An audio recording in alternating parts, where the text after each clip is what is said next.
It was absolutely the one-sidedest fight I've ever been involved in. Couldn't touch him. I was absolutely amazed the fact that I couldn't touch the motherfucker. It was too slick for me. Good, that's it, calm. Keep it at your pace. You control the pace behind the jab. That's it, relax, little feint. I like the fact that AJ is still trying to improve himself in some aspect. I like that, and he knows there's something that's just not right, because he's thinking, I want to do what you do. Tyson Fury's terrified reaction after Anthony Joshua trained with Oleksandr Usyk says it all. Fury admits he's been soul-searching, knowing Joshua looks sharper than ever. He even hints, saying he's always been dangerous, but with Usyk he's looking like fire, pure confidence burning through. Whirlwind of emotion and tough times. So yeah. So there's obviously comments. I've got to literally search myself, soul search, and You can sense Tyson Fury trying to play it cool, pretending he doesn't pay much attention to Anthony Joshua. But deep down, no champion casually studies another fighter unless he feels the threat. Watching highlights in the gym speaks louder than any words ever could. I've never really watched it from start to finish ever. Really? But I have watched it while I've been on the cross trainer and stuff in the gym, like, you know, the highlights and stuff, when you're warming up and whatever. I usually watch like 10 minutes of highlights. Anthony Joshua stepping into Usyk's camp is a bold move. Johnny Nelson doubts he can pick up everything, but that challenge is exactly what drives Joshua. Every time people doubt him, he comes back stronger, sharper, and ready to prove them wrong. How Usyk trains and how he fights. Sorry, I don't think AJ would be capable of putting that into practice at this stage. He won't like what I'm saying, or he won't care what I'm saying. Eddie Hearn points out that Anthony Joshua always likes to take information and try new things. Spending time away from regular fight camp in new environments shows Joshua is learning from different people. This isn't the first time he has done it, and it highlights his focus and dedication to improving himself constantly, always seeking ways to sharpen his skills and prepare for anyone who steps into the ring.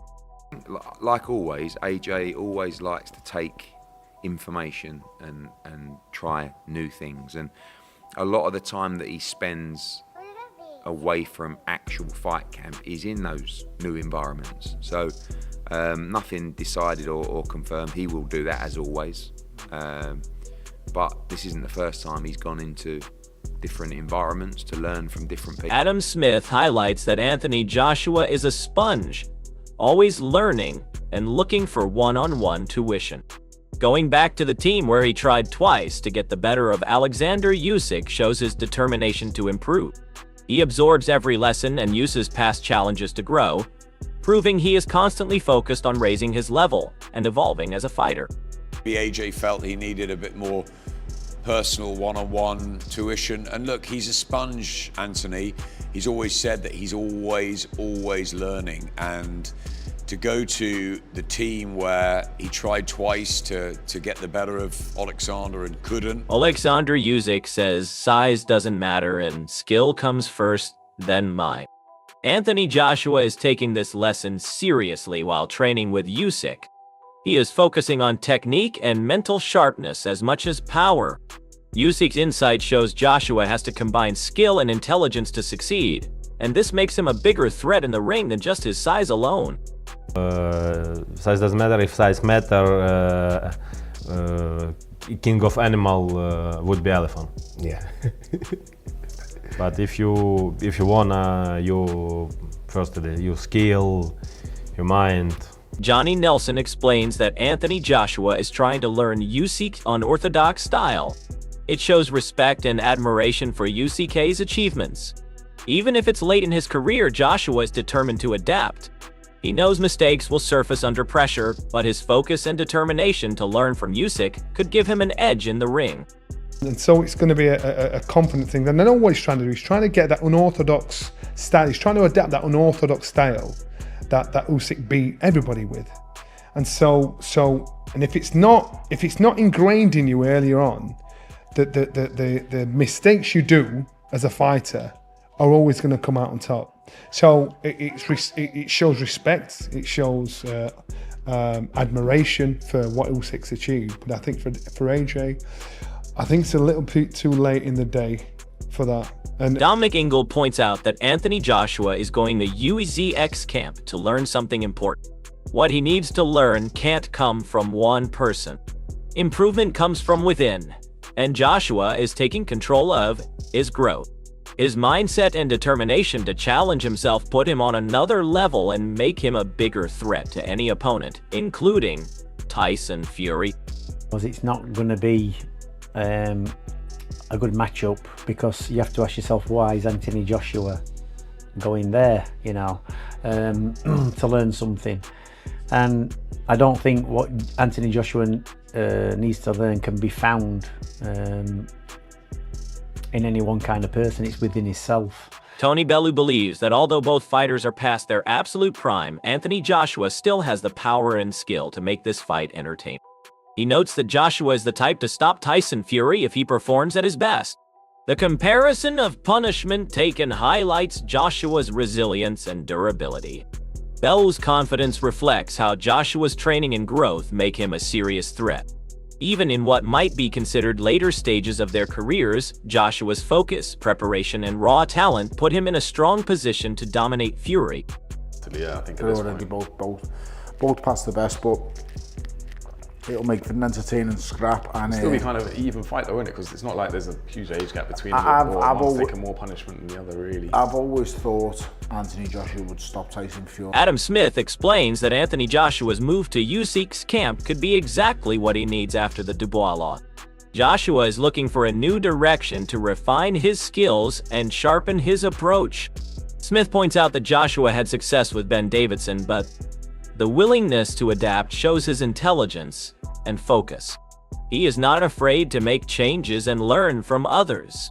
This demonstrates a mindset that few fighters possess. Joshua's ability to embrace new methods and environments could make the difference when facing Tyson Fury. Is that a wise move, Anthony Joshua into Oleksandr Usyk's camp? Why not? Can it not be? I mean, it has to be a wise move. I think he had a good right? run under Ben Davison before the Dubois fight, and maybe he feels with that loss he needs another slight change in direction. Maybe he feels that... Virgil Hunter gives Anthony Joshua full credit for choosing to move to Usyk's camp. He emphasizes that it is Joshua's career and he has the right to change teams as he sees fit. Hunter's support reflects understanding that top fighters need the freedom to seek the best environment for growth. Coaches and teams come and go, but the fighter's judgment matters most. Joshua's decision shows maturity and self-awareness, proving he knows what he needs to progress. This flexibility and focus make him a dangerous competitor, especially against someone like Tyson Fury. Why? Because Tyson Fury's a fighting man. So I know Dylan White is nightmares to everybody. You never know. Right now, people are thinking, yes, I know how to take that boy out. It's the same shot Anthony Joshua took him out with, and Pulev took him out with, Povetkin took him out with. But I just think, fight-wise, I'd lean towards Anthony Joshua. Boxing. Spencer Oliver points out that Anthony Joshua is actively trying to reinvent himself. He has always worked with different people and sought new experiences to improve. Going to Usyk's camp shows Joshua is committed to rediscovering his confidence and sharpening his skills. Reports of him trading with Usyk highlight his dedication and willingness to learn from top talent. Oliver emphasizes that Joshua is still evolving, proving that even at this stage of his career, he is focused and determined to come back stronger than ever, ready to face Tyson Fury. He's trying to reinvent himself in many ways, and Anthony Joshua's always done that, by the way. He's always travelled around working with different people. He likes to, we saw him reinvent himself again. How many was he? Doctor Who? Yeah, but that's what he's trying to do, though, Simon. I think he's at that stage of his career where he's trying to rediscover a little bit of that confidence. He's gone to Oleksandr Usyk, where we're hearing reports he's out there training with Usyk and the team, trying to pick up something, trying to rediscover. Eddie Hearn confirms that Anthony Joshua and Tyson Fury have both been out of the ring for over a year. Joshua is scheduled to fight early in the year while Fury is looking for action beforehand. Hearn suggests arranging a clash by the end of summer 2026, emphasizing that fans are eager to see this showdown. Joshua's preparation, his time in Usyk's camp, and his determination make him a serious contender. Hearn's excitement reflects how much anticipation there is for these two heavyweights to finally settle the score. AJ is going to fight January or February, and Tyson Fury wants to fight before he goes back into the ring in a major fight, apparently. And I would think so as well. They've both been out of the ring for what will be over a year. Let's get this fight made back end of the summer 2026, and we can settle it once. Joe Gallagher highlights the challenge of being inactive for 12 months and how ring rust can affect any fighter. He notes that Anthony Joshua might need a tune-up fight to get back into rhythm. Even a 6-rounder in Nigeria could help him shake off inactivity and regain confidence. Gallagher shows confidence in Joshua's ability to handle this smartly. Joshua is focused on preparation and staying sharp. Taking small steps to get back into the ring demonstrates his strategic approach and ensures that when the big fight with Tyson Fury happens, Joshua will be ready mentally and physically.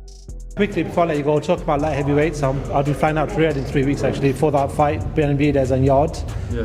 What do you make of that one? Benavidez Yard, I think it's a very good fight. Fair play. Johnny Nelson believes that Anthony Joshua still holds the advantage despite appearances. People may think they know how to defeat him, but Joshua's skill and timing make him unpredictable. Nelson leans towards Joshua because he understands how dangerous Joshua can be in the ring. Joshua has shown the ability to capitalize on opportunities and execute precise shots under pressure. Nelson's perspective highlights Joshua's intelligence and adaptability. Even if opponents plan carefully, Joshua's focus and power allow him to turn situations around. His ability to surprise and dominate makes him a constant threat in any fight. Well, you know, he's got a lot of fighters, so we will get Kevin Lorraine a big fight. Simple. End of story. Very entertaining. Very entertaining. I mean, by the way, I had Daniel Dubois over 3 times. Yes, who's done that? You know, and Teddy Atlas comments on the excitement surrounding Joshua and Fury's fight, acknowledging that they will generate huge revenue and attract large crowds. He personally feels the fight has lost some of its original thrill, but respects the loyalty of English fans who will still show up. Atlas highlights the commercial and cultural impact of the matchup, while noting that the anticipation may not feel as intense to him personally. The commentary shows that Joshua remains a massive draw in boxing, and despite opinions about hype, his fights continue to command attention and respect from fans worldwide. Listen, God bless them. They're going to make more money. They're going to fill Wembley Stadium up. I'm sure. Whatever. God bless them. But to me, it's lost. It's lost its zing. It's lost its luster. I mean but that's me. It's lost. The English fans are so loyal. They're such boxing fans. They're still coming. But Anthony Joshua's journey into Oleksandr Usyk's camp shows a fighter determined to evolve and sharpen every aspect of his game. Every comment from Hearn, Nelson, Smith, and others points to a man who studies, adapts, and refuses to be underestimated. Joshua is learning new styles, improving his mind and skill, and preparing for the biggest challenges of his career. Tyson Fury may have size and experience, but Joshua's focus, discipline, and hunger make him unpredictable and dangerous. If Joshua executes what he is learning, Fury could be in real trouble. On the other hand, Fury's experience and confidence mean nothing is guaranteed. Fans are about to witness a clash of power, skill, and mental strength that could define both careers. This fight will test who is mentally tougher and hungrier to win. Let us know in the comments who you think will come out on top and why, because the debate is just getting started.